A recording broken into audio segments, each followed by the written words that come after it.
Louvado seja nosso Senhor Jesus Cristo, para sempre seja louvado.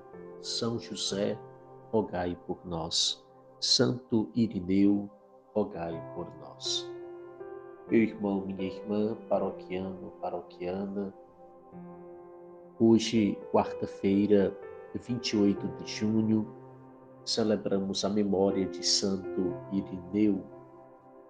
Santo Irineu nasceu em Esmirna, na atual Turquia, por volta do ano 130, bispo e doutor da Igreja, foi um dos mais importantes escritores do seu tempo.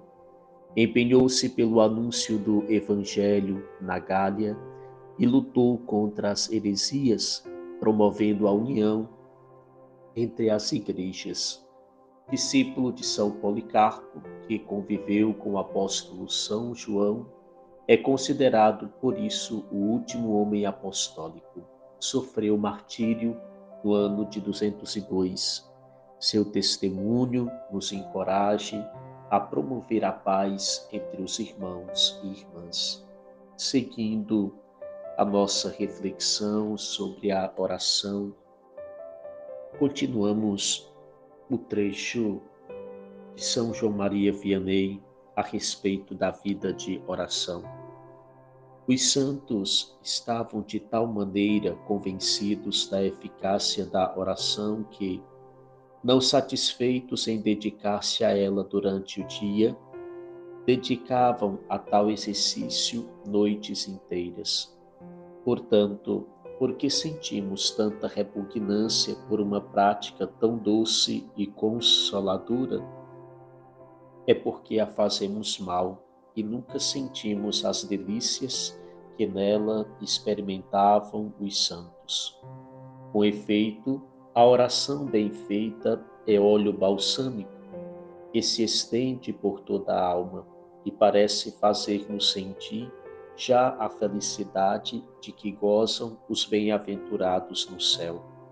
Isso é tão certo que lemos na vida de São Francisco que, estando em oração, muitas vezes caía em êxtase a tal ponto que não podia discernir se estava na terra ou no céu entre os bem-aventurados.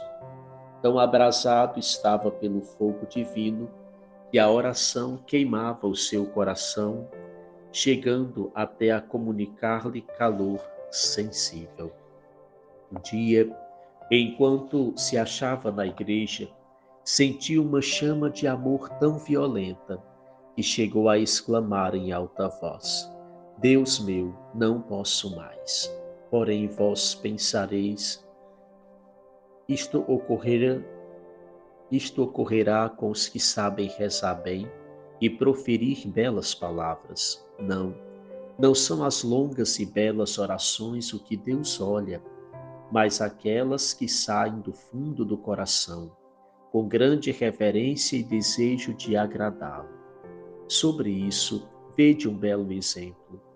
Na vida de São Boaventura, grande doutor da Igreja, refere-se que um religioso muito simples lhe disse: Meu pai, crês que eu, com minha pouca instrução, poderei orar e amar a Deus?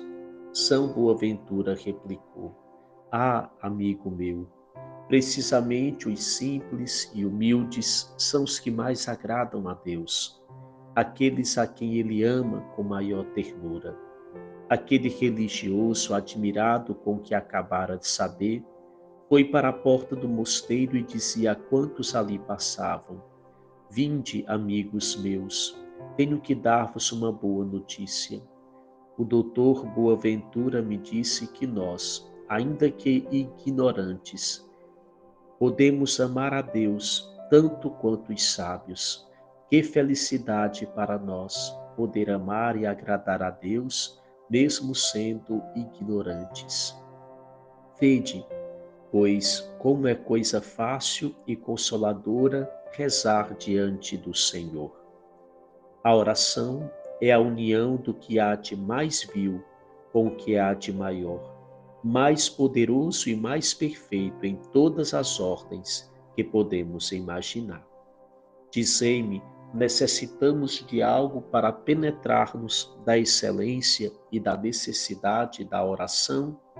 Já vedes, portanto, quão necessária ela seja para agradar a Deus e nos salvar.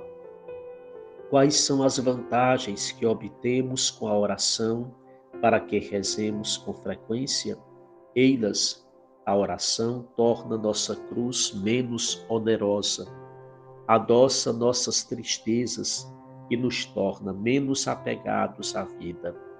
Atrai o olhar misericordioso de Deus sobre nós, fortalece nossa alma contra o pecado, faz-nos desejar a penitência e nos inclina a praticá-la com prazer, fazendo-nos entender e sentir, fazendo-nos entender e sentir até que ponto o pecado traja a Deus, nosso Senhor. Todos os santos começaram a sua conversão pela oração e por ela perseveraram, e todos os condenados se perderam por sua negligência na oração. Digo, portanto, que a oração nos é absolutamente necessária para perseverar. O texto do Santo Evangelho proposto para esta quarta-feira é Mateus capítulo 7, versículos de 15 a 20. Naquele tempo disse Jesus aos seus discípulos: Cuidado com os falsos profetas. Eles vêm até vós vestidos com peles de ovelhas, mas por dentro são lobos ferozes. Vós os conhecereis pelos seus frutos. Por acaso se colhem uvas de espinheiros ou figos de urtigas? Assim, toda árvore boa produz frutos bons, e toda árvore má produz frutos maus. Uma árvore boa não pode dar frutos maus, nenhuma árvore má pode produzir frutos bons. Toda árvore que não dá bons frutos é cortada e jogada ao fogo. Portanto, pelos seus frutos vós os conhecereis. Meu irmão, minha irmã, a palavra de Jesus para nós hoje é uma chamada de atenção. Primeiro, lembrando-nos e afirmando a existência dos falsos profetas. E isso nós precisamos ter cuidado com as falsas profecias que nós vemos estampada de tantos modos, de tantas expressões entre nós neste mundo pós-moderno, cheio de tantas doutrinas, de tantas coisas. Cuidado com os falsos profetas, cuidado com as falsas profecias, com as falsas verdades que vão aparecendo por aí. Olhemos e fixemos o nosso olhar em Cristo. Voltemos o nosso coração para Ele. Ele é o verdadeiro profeta. Ele é aquele que nos guia. Ele é a luz que nos ilumina. Depois, Jesus também chama a atenção, fazendo esta comparação da árvore boa, da árvore má. A árvore boa produz bons frutos. A árvore má, a gente conhece pelos frutos, porque também os seus frutos são maus. Pense comigo, examine a sua consciência, olhe para a sua própria vida e se pergunte: que tipo de árvore eu posso ser comparado? Há uma árvore boa que produz frutos de bondade, de santidade, frutos agradáveis a Deus, ou uma árvore má que produz frutos maus, frutos ruins e frutos desagradáveis a Deus? Depois, também pense, a árvore boa, o que é feita com ela? Cuidada, podada, zelada para que produza mais frutos bons ainda. E a árvore má, o que é feito com ela? É cortada e lançada ao fogo. E qual é o convite final? O convite à conversão. o convite à mudança de vida, o convite à transformação do coração. Converter-se, mudar de vida, para que possamos produzir frutos agradáveis ao coração, aos olhos de Deus.